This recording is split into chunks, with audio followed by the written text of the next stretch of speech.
बच्चों अस्सलाम वालेकुम। देखो आज मैं आपको क्लास 12 का ये वेरी मोस्ट इंपॉर्टेंट क्वेश्चन है बच्चों। ये क्वेश्चन फिजिक्स के पेपर में 100% 2024 के बोर्ड के पेपर में है और 4 मार्क्स का होगा बच्चों। इस क्वेश्चन को आपको बिल्कुल ध्यान से करना है। पहले मेरी ये वीडियो पूरी ध्यान से देख लो और उसके बाद इस क्वेश्चन को अपनी बुक में बिना देखे ही सॉल्व करना है, ठीक है। और ये क्वेश्चन आपका बोर्ड एग्जाम में ज़रूर आएगा ही आएगा। 3 मार्क्स का तो कन्फर्म है, मगर क्या पता ये क्वेश्चन 5 मार्क्स में भी हो। क्यों इसके औकात इतनी है कि 5 मार्क्स में भी आ सकता है। क्योंकि यंग के द्विध्रुवीय प्रयोग में लैम्डा तरंगदैर्घ्य का एक वर्णीय प्रकाश उपयोग करने पर पर्दे के एक बिंदु पर जहाँ पथांतर क्या है, लैम्डा है, तो पथांतर को डेल एक्स से दिखाते हैं। अभी मैं सॉल्व करूंगा, आप समझ जाओगे कि डेल एक्स बराबर क्या हो गया, लैम्डा हो गया। प्रकाश की तीव्रता कितनी है, के इकाई। अब प्रकाश की तीव्रता को हम कैसे दिखाते हैं, I1 कह लो, I2 कह लो या I कह लो, ठीक। उस बिंदु पर प्रकाश की तीव्रता कितनी होगी जहां पथांतर λ/3। तो ये प्रथम बिंदु पर लैम्डा पथांतर डेल एक्स लैम्डा हो गया और दूसरे बिंदु पर पथांतर क्या हो गया, λ/3 हो गया। तो प्रकाश की तीव्रता इस पे पूछ रहा, इसकी तो दे रखी के इकाई, तो ये पूछा इस पे कितनी है तो प्रकाश की तीव्रता, तो मतलब I2 पूछ रहा है, समझ लो। ये आपको I1 दे दिया और I2 आपको निकालना है। देखो बहुत नॉर्मल सा सवाल है, इसको देखो करते हैं सॉल्व। क्या लिखेंगे, सॉल्व, ठीक। तो हम लिखेंगे प्रथम बिंदु पर पथांतर, प्रथम बिंदु पर पथांतर बच्चों पथांतर होता है डेल एक्स, तो डेल एक्स बराबर प्रथम बिंदु पर क्या लैम्डा है, तो हम पहले डेल एक्स क्या कर देंगे, लैम्डा, ठीक। उसी प्रकार नीचे लिखेंगे दूसरे बिंदु पर पथांतर, दूसरे बिंदु पर पथांतर,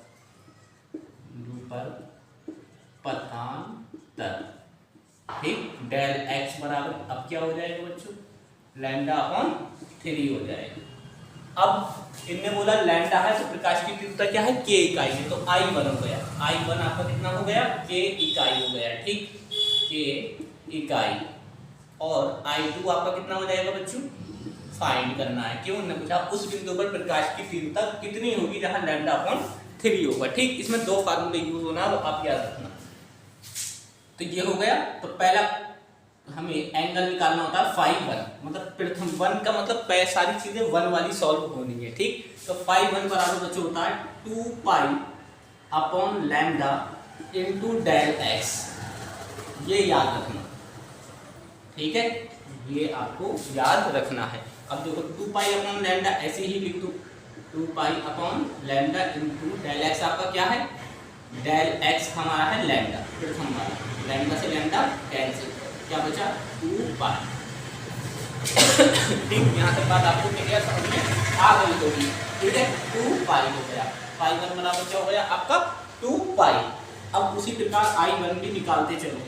I1 तो दे रखा वैसे आपको, मगर I बराबर आप लिख लो, I बराबर बच्चों होता है I0 cos स्क्वायर φ1, अगर यहाँ 1 है तो यहाँ भी 1 होना चाहिए, φ1/2।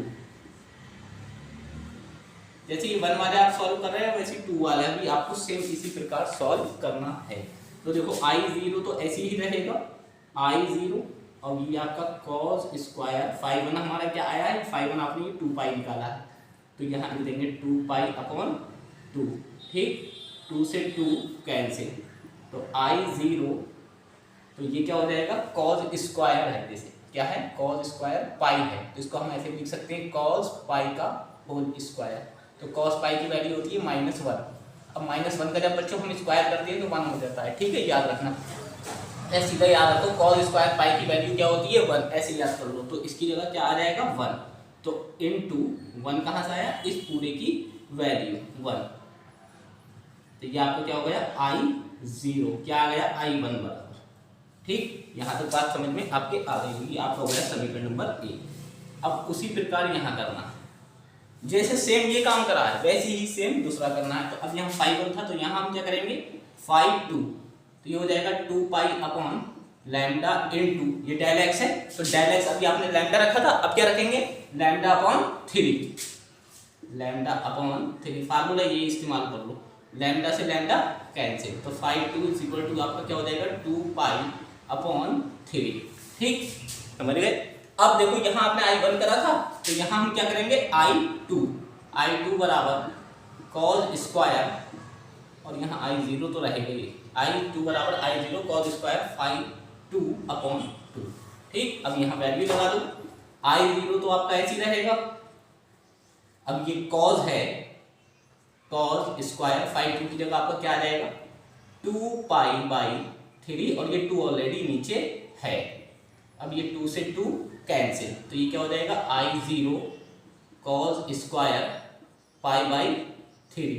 अब उसी प्रकार देखो cos π/3 है, जैसे मान सपोज करो क्या है cos π/3, तो पाई को हम 180 बोलते हैं, तो 180 बटा अगर 3 है तो मतलब 180 को 3 जगह बांट रहे हैं, तो कितने रुपए होगा 60 रुपए।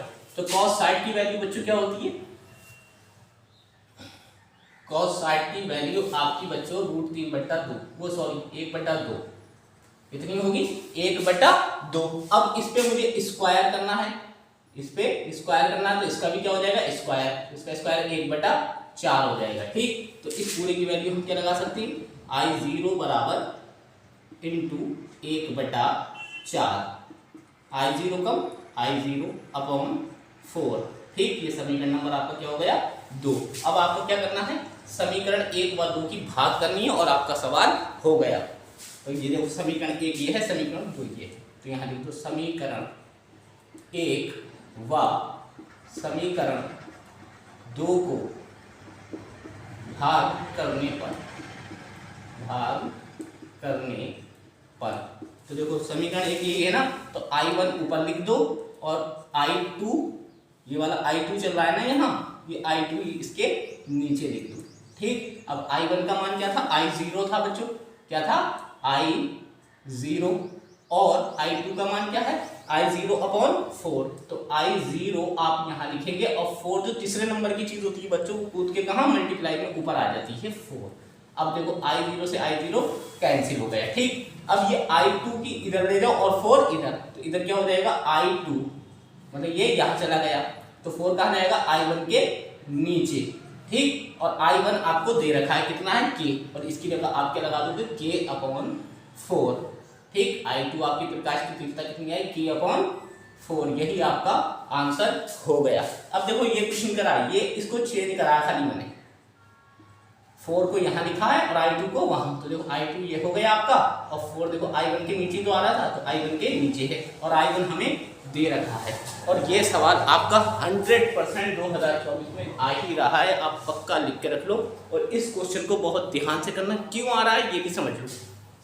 ये क्वेश्चन इसलिए आ रहा है क्योंकि NCERT बुक का क्वेश्चन है, ये 100% आपको NCERT बुक से ही पेपर बना के, आधे से ज़्यादा पेपर NCERT बुक से ही देंगे, क्योंकि मैंने बहुत से टीचरों के मुंह से ये सुना है कि इसमें से NCERT बुक में से आता ही नहीं है। क्यों नहीं आता भाई, आता ज़रूर है, क्यों, जब बुकें हमें पढ़ने को दी हैं तो उसी में से तो सवाल पूछेंगे, अलग से थोड़ी पूछ लेंगे। ठीक है, इस क्वेश्चन को ज़रूर करना, 5 मार्क्स का ये क्वेश्चन 100% आपका आएगा। अस्सलाम वालेकुम।